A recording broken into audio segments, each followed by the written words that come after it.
The Sundered houses are the key to the story of Critical Role Campaign 4 and the world of Ahriman. And thanks to some huge new lore drops from the Critical Role cast, we're going to tell you everything you need to know about them. Knowledge is power. Before we dive into the history and the current plans of the Sundered houses, why not take a second to hit those like and subscribe buttons to help us keep these videos coming, and then let's talk some Critical Role lore. The 5 Sundered houses are the key to the storyline of Critical Role Campaign 4 and the entire world of Ahriman, and over the last few weeks we've learned a lot about them, including some previously unknown details released by Critical Role over on their Instagram page. So what are the houses truly up to, how do they come to power, and what are their goals in Critical Role Campaign 4? Let's find out, starting with House Royce. House Royce not only has ties to the Tir Kruthu, the Fey realm of Ahriman, but they are in fact descended from those fairies themselves according to a new lore post on the Critical Role Instagram. We know that the Fae marry outside their own kind, including the king of the fairies even marrying one of the Shaper gods themselves, so the Royce having Fae blood is no surprise. But their greatest power came from the gift of the Golden Orchard, a Fae demiplane that bridged the worlds of mortals and Tir Kruthu. But 8 years ago, the Fae sealed off the Golden Orchard's entrance to their realm, and with that, and the lack of easy access to their realm and their power, House Royce lost quite a bit of prestige. They still controlled vassal houses, like House Divinos, but combined with the heiress of their house marrying the rebel Thiazi Fang, they don't seem to wield the same power as the other Sundered houses. They shared close ties to the 3 initial houses who rebelled against the Shapers in the Shapers' War, Houses Einfasen and Cormoray, with House Einfasen having famously always fought on the side of House Royce ever since. But with recent reports from both the fairies themselves and notes left behind in Tansul's temple by the Tachonis family members conducting their experiments there, it appears that not only were the members of House Royce staying at their estate in Dol Makyar killed by House Tachonis, but the Golden Orchard itself was invaded as well. With Lady Aranessa now potentially marching to her death to go investigate the orchard before having learned of these latest facts, House Royce and the remains of their vassal House Divinos are most likely effectively destroyed,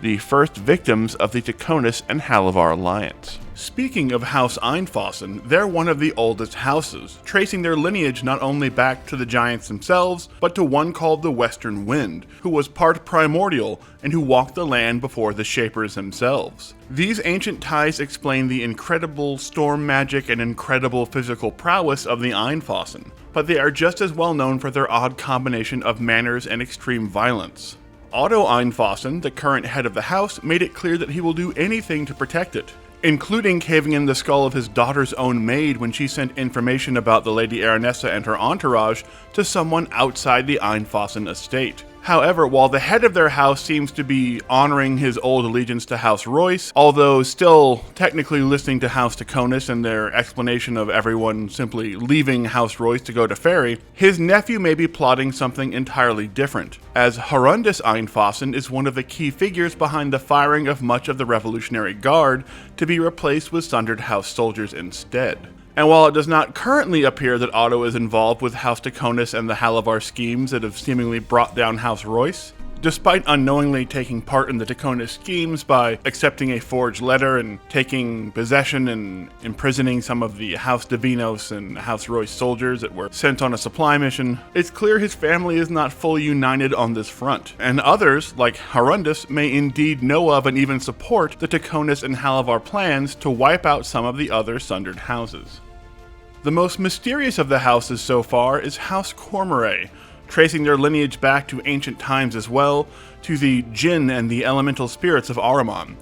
and to their homeland of Selmir, which was largely destroyed in the Shapers' War. They are a house of elemental magic users, obsessed with the pursuit of arcane knowledge, having recently started their push to take over the Pentavral itself and to have certain artifacts from Belaire's Arcanaud Museum relocated. The loss of their homeland weakened their power and affected them deeply, and this recent push to take control of the arcane knowledge of Dol Makyar could be a sign that they are looking for any means to reclaim the decimated land of Selmir and the knowledge to figure out exactly how to do that. They are also predominantly sorcerers, much like House Tachonis, so their ties to this Tachonis and Halovar conspiracy may run deeper than anyone currently imagines. After all, When Teor was captured and tortured by the fiendish tailors working for the employ of House Halovar, he saw the same 9-pointed star symbol used by summoners of House Cormoray in the Falconers' Rebellion in the basement of the fiendish tailors. And during the Falconer Rebellion, House Cormoray did team up with the Tachonis and Halovar houses to help put an end to Thiazi Fang's uprising. So their interest in controlling the knowledge centers of Dol Makyar, and their possible involvement in the Halovar and Tachonis plotting, maybe even as the people who are making everyone into statues, will likely be the major focus as Hal and the schemers investigate their actions when their table begins play. Speaking of the Halovar and Tachonis conspiracy, let's start with the Halovar, who we recently learned not only had a captive Celestial imprisoned in their compound so they can drain his blood for use in creating filament, but are also in fact descended of Celestial stock themselves.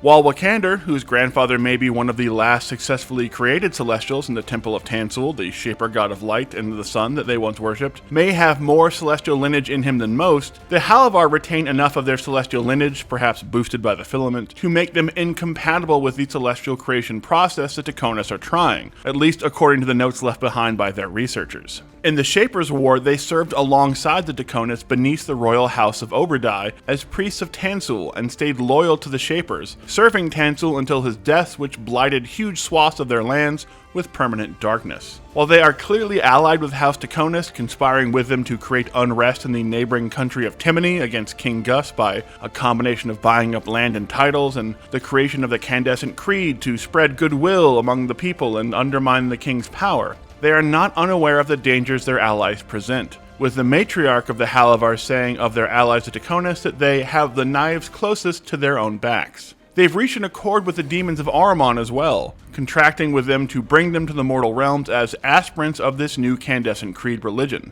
But the exact reasons for this remain a mystery for now. Suffice to say, the deal is a powerful one, as Tyranny's father is the literal demon prince of suffering and seems highly involved in this plot. So are the Halovar seeking to create a demonic version of the Golden Orchard that acts as an easy transit between the mortal and demon realms? And how does their celestially derived filament fit into this plot? We have a feeling we'll be finding out a lot more very soon. And finally, House Tachonis are the other priest house of Tansul that served under the royal family of Oberdai in the Shapers' War, using their sorceress powers to act as psychopomps and ferry the souls of the dead to the Shapers' realms. And they have only grown stronger since the death of the gods, as the swelling number of souls clogging the underworld, with no Shaper realms to ferry them to anymore, has meant a huge increase in power to House Tachonis, whose ties with death and undeath are so strong that they literally maintain a castle in the underworld itself, where living and dead Tachonis members alike plot and scheme.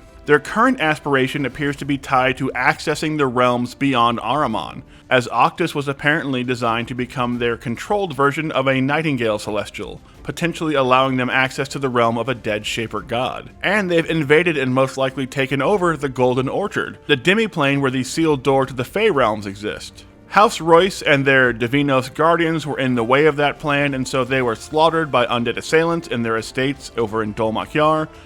And while they seem mainly concerned with accessing realms outside of the mortal world of Ahriman, House Tachonis still had enough time to conspire with their Halovar allies to try and destabilize Timony and the rule of King Gus through plots like the arranging of the betrayal of Thiazi by his former ally Casimir, who became the incredibly short-lived Baron of Sloke. And look at him in front of the one good eye and say, "Can you hear it now?"